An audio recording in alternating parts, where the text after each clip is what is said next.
take another path.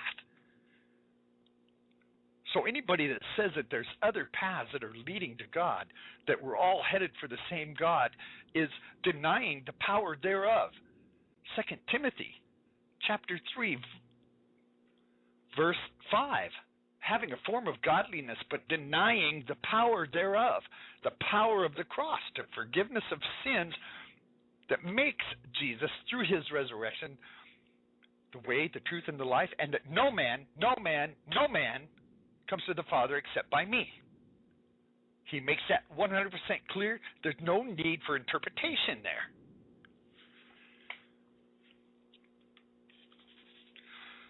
Just felt like I had to make that clear. Now, Rome is usually pointed out as being Babylon the city. Now, if a literal city is even recognized, Rome, however, does not come close, because the city was named in Genesis. The argument goes that Rome is a city-state and the Vatican is really a nation, which it is.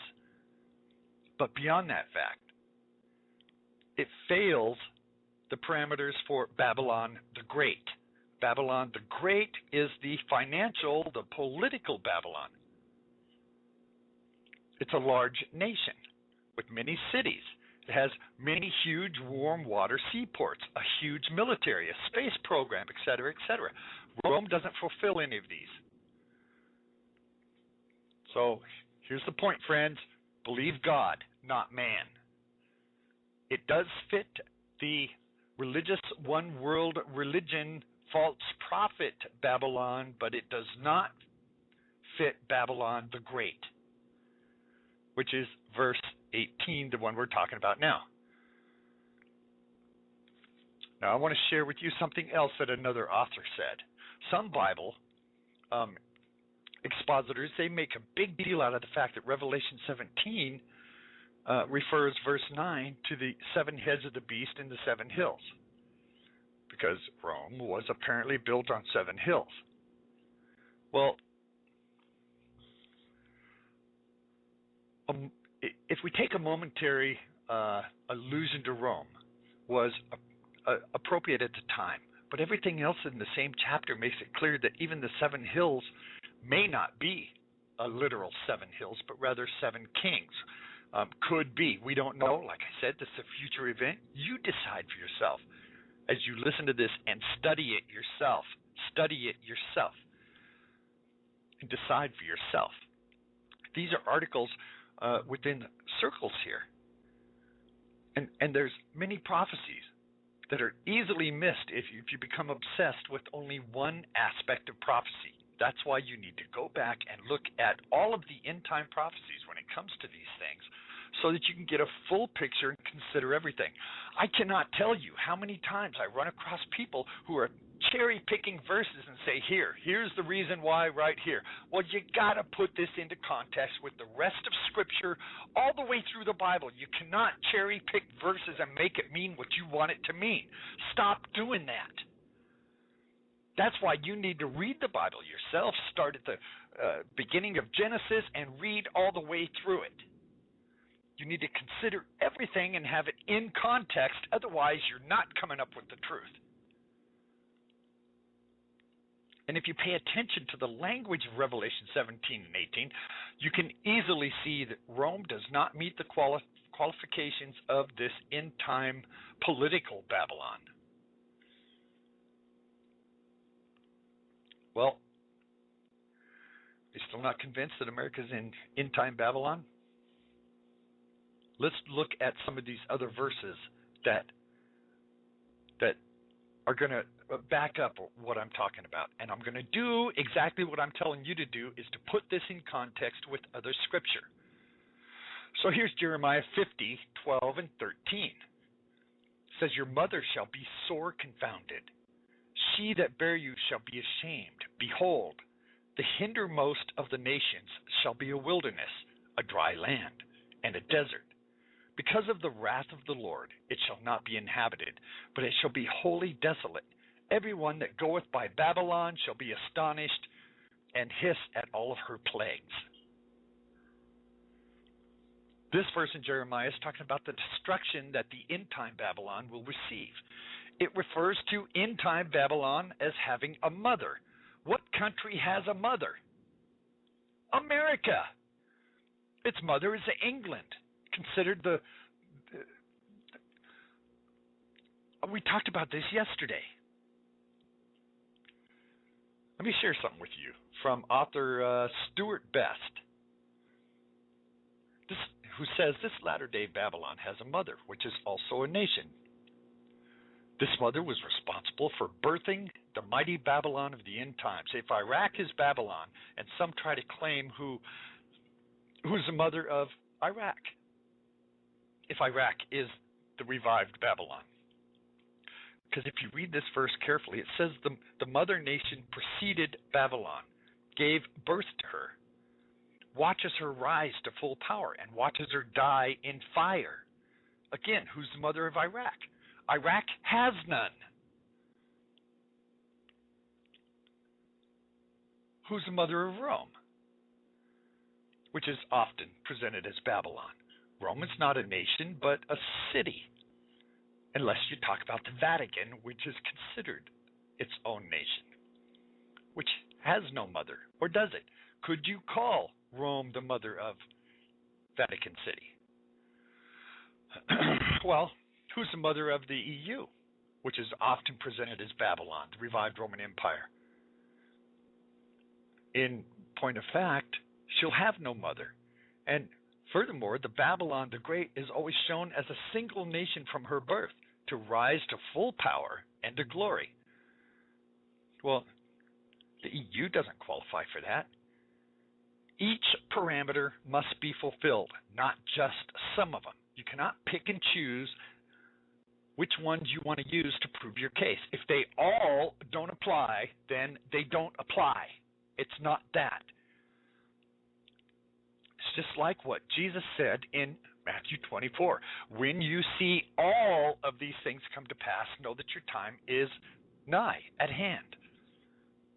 He didn't say when you see most of them, when you see 90% of them, when you see just about all of them. He said when you see all these things come to pass. Take the word for what it says. Don't try to feed your own opinion into these things. So, these other places don't have mothers. However, America has a mother. And this mother was directly responsible for her birth. That mother preceded her. England has been around for a long time. England gave birth to America. England is still around. England will watch America burn. England is further confirmed as a mother of Babylon, the great city, by Daniel in Daniel 7:4. The lion, Ezekiel also mentions it in Ezekiel 38 and 39 as Tarshish, which gives birth to young cubs. Tarshish is a cryptic reference to England, and her young cubs are America, Canada, Australia, and New Zealand, and there's some others. Now, if anybody knows their history, then you know how Canada and Australia and New Zealand came about through England. So we are not the only child of England. Daniel refers to her as a lion. The national symbol of England is a lion. The eagle wings on top of the lion is America, her daughter. America's national symbol is the eagle with outstretched wings. America is the country with a mother, and America meets the other scriptural qualifications. So the clear scriptural interpretation is that America is the end-time Babylon. And there's more indications that America is the end-time Babylon. For example, at the gateway of our nation stands the Statue of Liberty. Freemasons in Paris gifted it to America in 1886. They commissioned fellow Masons who were seeking a commission to create a robed statue of the goddess Isis, the Egyptian queen of heaven, holding a torch. Her connection to Babylon is easily seen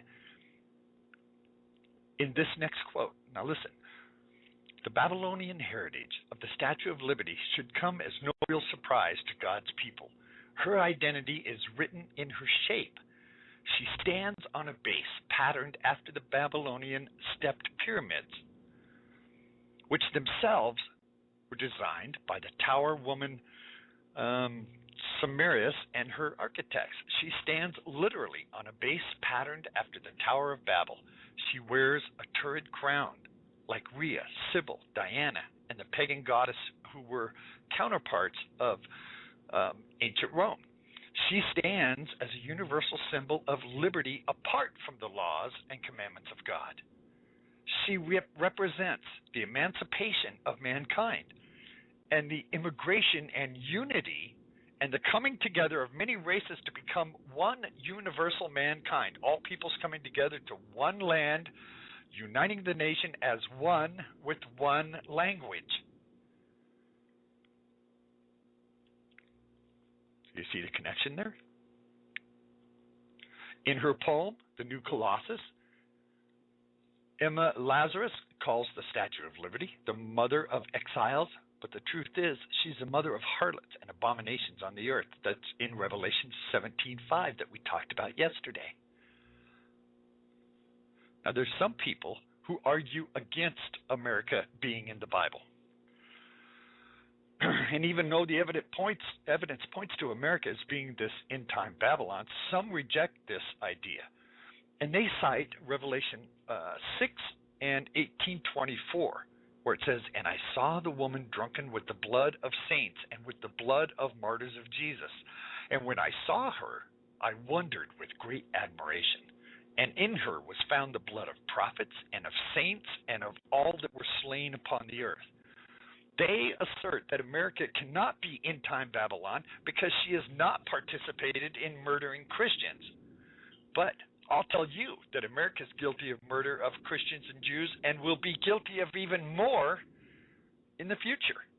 Now, how can I say that? We can say that America already is and has slaughtered millions of innocent victims. You know, the wholesale death of the American Indian by U.S. forces in the 1700s, forwarded along with all of the aborted babies.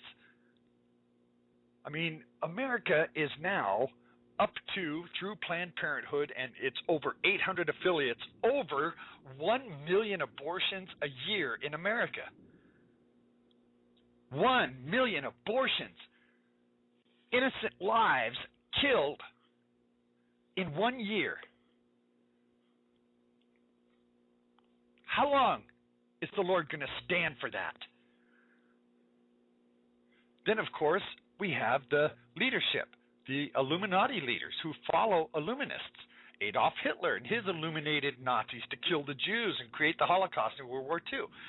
You know, in addition to that, U.S. leaders have ordered follow Illuminist Joe Stalin to purge Russia of not just Jews, but also millions of Christians during the 1930s, 40s, and 50s. But that's not all. These same leaders also ordered Illuminist Mao Zedong and his Red Chinese Army to slaughter up to as many as 70 million innocent men, women, and children. And a lot of these were Chinese Christians. Now, Mr. Combs, in the reference article, lists several supporting documents for his claim. He says, "I assert that as the future leader of the New World Order, America will also be the one responsible for the martyrdom of Jews and Christians during the 70th week of Daniel. As a matter of fact, the U.S. Senate has just passed legislation that paves the way for Christians like you and I to be arrested for hate crimes for preaching anything negative about any other race, religion, sexual gender, or sexual orientation. They're calling it hate speech. And you can be arrested for preaching the words of the Bible through legislation taking away your free speech rights. This is a very contentious issue that we've been talking about for a long time, but they're doing it through the guise of hate speech. Now, not only is this end-time Babylon talked about in Revelation 18, but it's also talked about in 17 and other parts of Scripture, Jeremiah 50 and 51. and several chapters in Isaiah, all